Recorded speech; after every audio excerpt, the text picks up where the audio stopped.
तो welcome back दोस्तों, आप सभी का स्वागत है आप ही के अपने चैनल पर। और आज मैं आप लोगों को लेके जाने वाला हूँ दिल्ली के अंदर छुपे हुए एक ऐसा पहाड़ पे जो कि हमने खुद तैयार किया है, हमने खुद बनाया। और इस पहाड़ का नाम है भलसवा लैंडफिल। बिल्कुल, अगर आपने कभी इसे दूर से देखा होगा तो आपको दूर से एक पहाड़ी इलाका लगता होगा कि हिल स्टेशन है, यहाँ जाएंगे एंजॉय करेंगे, लेकिन ये हकीकत में एक इंसानों का बनाया हुआ कचरे का पहाड़ है। इसकी ऊंचाई कभी 60 मीटर से भी ज़्यादा पहुंच चुकी थी, यानी लगभग मान लीजिए गुड़गांव की जो चमक धमक वाली 20 मंजिला इमारत होती है उतनी बड़ी। अब सोचिए, एक शहर इतना कचरा पैदा कर देता है कि वहां पर एक पहाड़ बन जाए, तो आप हालत की स्थिति की गंभीरता समझ सकते हैं। तो शुरुआत अगर कहानी की करें तो ये 1994 से स्टार्ट हुआ था। ठीक है, उस समय ये सोचा था कि यार कुछ सालों तक काम करेगी और फिर इसको बंद कर दिया जाएगा। जैसा भारत में अक्सर होता है, प्लान कुछ और होता है, हकीकत तो कुछ और बन कुछ और जाता है। तो ये लैंडफिल जो था 2006 में ही ओवरफिल हो गया था। मतलब तभी कह दिया था कि भैया ये अपनी कैपेसिटी पूरी कर चुका है और कचरा इसमें नहीं डालो। लेकिन उसके बाद भी कचरा कहाँ जाता है यार। उसके बाद हमारा ओखला लैंडफिल, गाजीपुर लैंडफिल, सबकी हालत यही हो गई थी। और अगर आज की बात करें तो लगभग 11,000 टन से भी ज़्यादा कचरा यहाँ पर पैदा होता है। और उसका सबसे बड़ा हिस्सा इन्हीं लैंडफिल की साइटों पर आता है, जैसा मैंने आपको तीनों लैंडफिल की बताई। अगर टाइम्स ऑफ इंडिया की बात करें तो भलसवा खुद हर दिन हज़ारों टन कचरा लेता है। ठीक है, और पहले के आंकड़े जो थे वो 2200 से 2400 टन कचरा यहाँ आता था कहा जाता था, और कई रिपोर्ट्स में तो 2300 टन से भी ज़्यादा बताया गया है। लेकिन असली समस्या तब शुरू हुई जब ये सिर्फ एक नया कचरा नहीं बल्कि दशकों का जमा हुआ लेगेसी वेस्ट भी यहाँ पर तैयार हो गया, जो कि लाखों टन में था, इतने सालों का कचरा। और अगर हम कुल कचरे की बात करें तो भलसवा में लगभग 60 से 80 लाख टन तक कचरा जमा हो चुका है। और कुछ रिपोर्ट्स तो इससे ज़्यादा भी बताते हैं। इकोनॉमिक्स टाइम्स की बात करें तो लाखों टन कचरा एक ही जगह और वो बन गया कचरे का पहाड़। और इसकी ऊंचाई पहले जो 20-22 मीटर थी धीरे धीरे बढ़कर 60 तक हो गई। यानी एक कुतुब मीनार टाइप का बन गया, कुतुब मीनार ऑफ गार्बेज।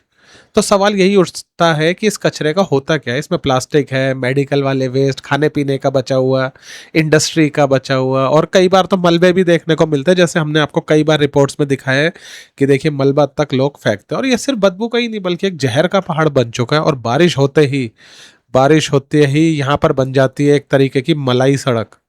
और उस मलाई में आप लगा लीजिए सारे कचरे का घोल होता है।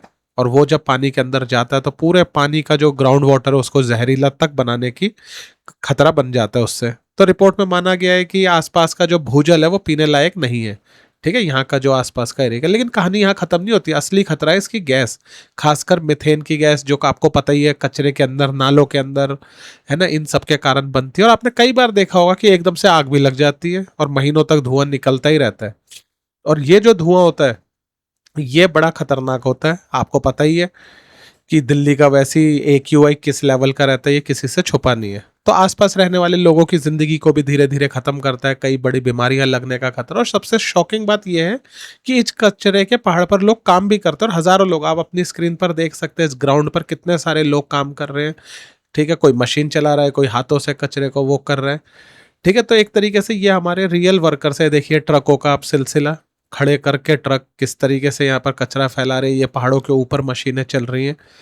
ठीक है, और ये जो छोटी छोटी यहाँ पर लाल कलर की आपको भी मशीनें दिखाऊंगा, देखिए ट्रक का सिलसिला बरकरार है, पूरा दिन चलता रहता है। कचरा आता है, प्रोसेस्ड मिट्टी जाती है, गवर्नमेंट प्रोजेक्ट में यूज होता है, और ये कंटिन्यू चलता रहता है। लेकिन हाल के दिनों में काफी कुछ यहाँ पर डेवलपमेंट देखने को मिला है कि पहाड़ जो है काफी हद तक कम हुआ है, क्योंकि 2022 के बाद इस काम में बहुत तेजी आई और डेली लाखों टन कचरा प्रोसेस होने लगा, हजारों टन। और इन ट्रोमल मशीनों का इसमें सबसे बड़ा रोल है जो गोल गोल घूम रही है।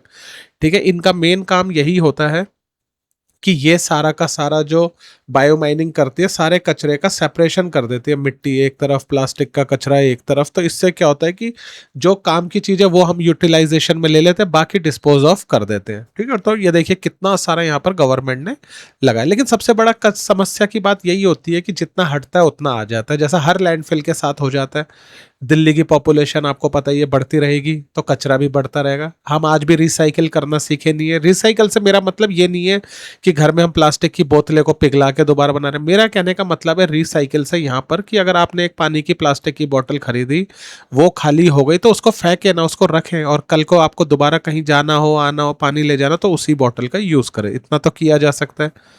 ठीक है। उसके बाद यहाँ पर ये जो मशीनें यहाँ पर आप देख रहे हैं पहाड़ों को काट काट के नीचे गिराती है, फिर दूसरी मशीन है उसमें डालती है। जो ट्रक खड़े हैं यहाँ पर, ये सारी की सारी जो प्रोसेस्ड मिट्टी होती है उसको ले जाने के लिए यहाँ खड़े हैं। ठीक है, यहाँ से देखिए भर भर कर इसको ले जाया जा रहा है। ठीक है, इनको पूरी बायो माइनिंग की जाएगी। फिर उसके बाद इन मिट्टी का, जैसे मैंने आपको बताया, मेट्रो प्रोजेक्ट्स होते हैं। ककरोला में आप देख ही रहे हैं, जो वहां पर मिट्टी बिछाई जा रही है, जहाँ स्वैम्पी एरिया होता है, दलदली टाइप। ठीक है, कि यमुना घाटों पे कहीं जरूरत पड़े तो ये खाद का काम भी कर देती है। ठीक है, तो सरकार ने इसके साथ साथ एक ये रखा, अल्टीमेटम रखा है कि दिसंबर 2026-27 के उसमें इसको कंप्लीट खत्म किया जाए। और उसी एफर्ट में प्रयास लग भी रहा है। पहाड़ काफ़ी दूर हो चुका है, मशीनें अपना काम कर रही हैं, लेकिन बात वहीं आ जाती है कि इसमें ना तो पब्लिक को दोष दिया जाए ना सरकार को दोष दिया जाए, क्योंकि ये तो सालों का जमा कचरा है। तो किसी एक गवर्नमेंट के ऊपर उंगली उठाना भी गलत है। बाकी बैम्बू प्लांटेशन की बात करें तो यहाँ पर काफ़ी अच्छा प्रोजेक्ट लगाया है गवर्नमेंट ने कि बांस के पेड़ लगाए जाएं, तो और ये तेजी से भी बढ़ते हैं। लेकिन हालांकि अभी इनकी तेजी रुक सी गई है। अगर ये बढ़ गए तो ये लगा लीजिए, ये काफ़ी यहाँ पर एक ग्रीन कवर बना देंगे और कचरे का पहाड़ जो है ग्रीन जोन में भी बदल सकेगा।